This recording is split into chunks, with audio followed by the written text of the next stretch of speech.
Now everybody, let me tell you a story about Hollywood shame, where terrible actors and scripts collide. Oh, what a mess it is on the other side. Saw the lights, camera, action begin, but all I got was a movie that plunged in a spin. From the first scene to the credits that roll, a Hollywood disaster, you've taken its toll.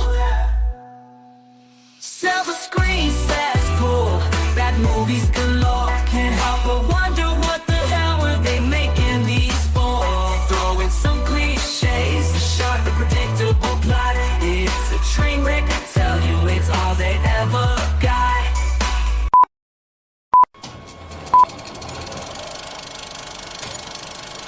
And now for our feature presentation. Welcome to the Silver Screen Cesspool, where we review the pool. And now your host, the surveyor of cinema, the mocker of moronic movies, the terror of tiny town, the last known survivor of battlefield Earth, the one of many, Alan Smithee. There are two well-known tropes in the world of horror movies, the killer shark and the haunted doll. But what if, and hear me out now, we combine those two into one movie? We put chocolate in our peanut butter. I present to you today the crappy cinema known as Doll Shark from 2022. The movie opens with a dude bro with a sharp stick, standing on a poorly rendered CGI wooden dock in the poorly rendered CGI rain, hunting a stock footage shark in poorly rendered CGI water. He kills the shark with a sharp stick, reaches into the now Halloween mask shark's mouth, and pulls out a tooth. And as any good father would do, he stuffs the tooth into a county fair softball tossing stuffed animal prize, dissimilar enough from Baby Shark not to be copyright infringement, and then mails it to his kid. The package arrives at the kid's house, where mom is half a bottle deep into wine o'clock. The kid loves the gift, though, and decides to sleep with it that night.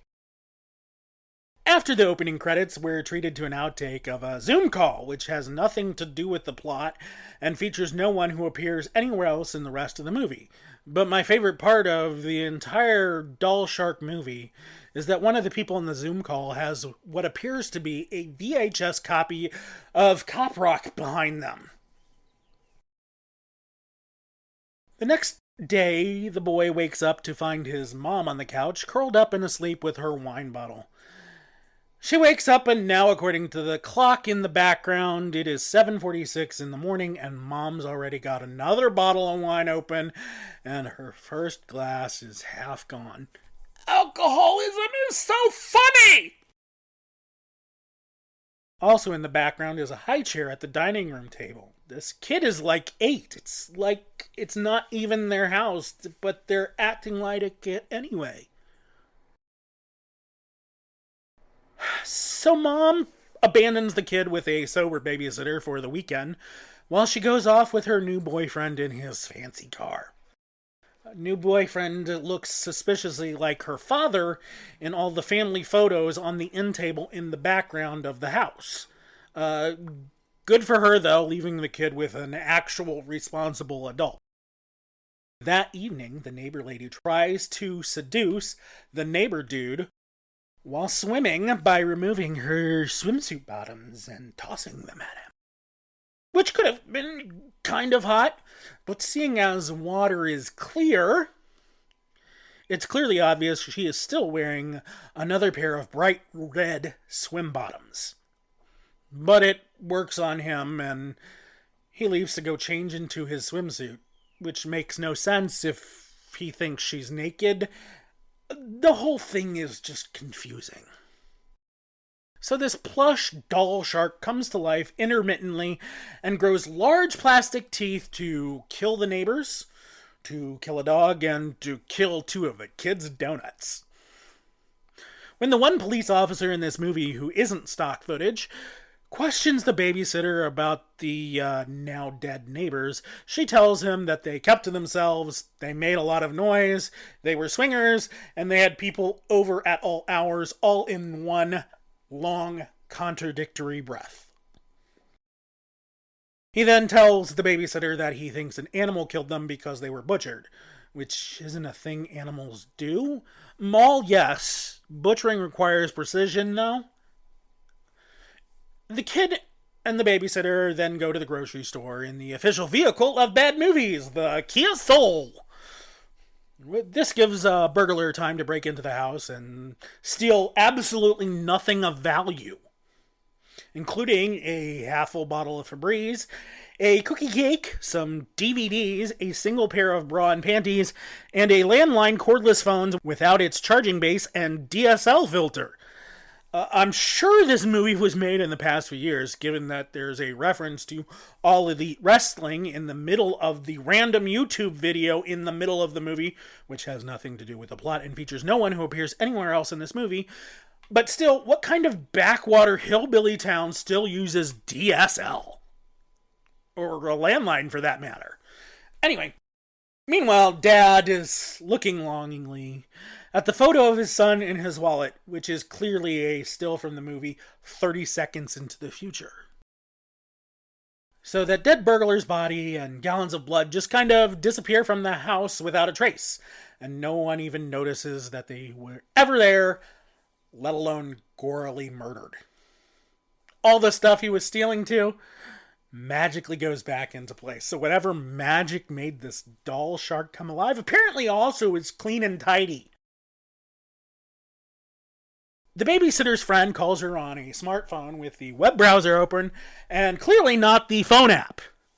She wants to have a party, so the babysitter drugs the kid's tomato soup to make him sleep. He passes out and she puts the kid in his bed and proclaims, "He'll be out till noon tomorrow." Meanwhile, it's still sunny out, and the giant analog clock behind her says it's 12:20. This wasn't a little bit of NyQuil she gave the kid. She put this kid in a goddamn 24-hour coma. Maybe the drunk mom really was the more responsible one. But the doll shark comes alive and eats her, so it's okay. Then the babysitter's friend comes over for the party, and when no one answers the door, she breaks in through a window. And then the shark eats her. Then the friend's boyfriend and his friend show up for the party, and when no one answers the door, they break in separately but simultaneously using two different entrances. And they break into the house of the girlfriend's friend's employer, because why not at this point? Also, then they get eaten by the plush shark. Police officer McMullet hears a scream, and now he breaks into the house too and gets attacked by the shark. But he has a gun, so that slows down this quarter pound of stuffing long enough for him to barricade himself inside the sleeping kid's room. "Hey kid, are you okay?" "No dude, he's not. He's in a coma. He was severely drugged." The soft, squishy doll somehow breaks down the door, and just when it seems like the police, business in the front, party in the back, hero, and sleeping kid are going to get eaten by doll shark, Dad appears. He knocked on the door. When nobody answered, he broke in. Dad has his trusty sharp stick on him, which he brought all the way from his job as a fisherman at the ocean, and quickly dispatches the terrifying toy with one poke. When bullets fail, use a sharpened stick. The boy then wakes up and hugs his dad lovingly, while the stunned detective says, "I don't know how I'm going to write any of this up." And I share that sentiment. I have no idea how anyone wrote this crap either. Doll Shark is available streaming on Tubi. Silver Screen Cesspool is written, directed, and starring Alan Smithee. Assistant Director, Producer, and Stunt Coordinator, Alan Smithee. BoomMic Operator, Sound Editing, and Music by Alan Smithee. Construction Coordinator, The Amazing Rando. Makeup by Crayola. Catering was provided by the Soylent Corporation. Alan Smithee will be back in Return of the Curse of the Planet of the Prehistoric Bikini Ninjas versus Kingdom of the Bride of the Killer, Shark Cheerleaders 2, Electric Boogaloo.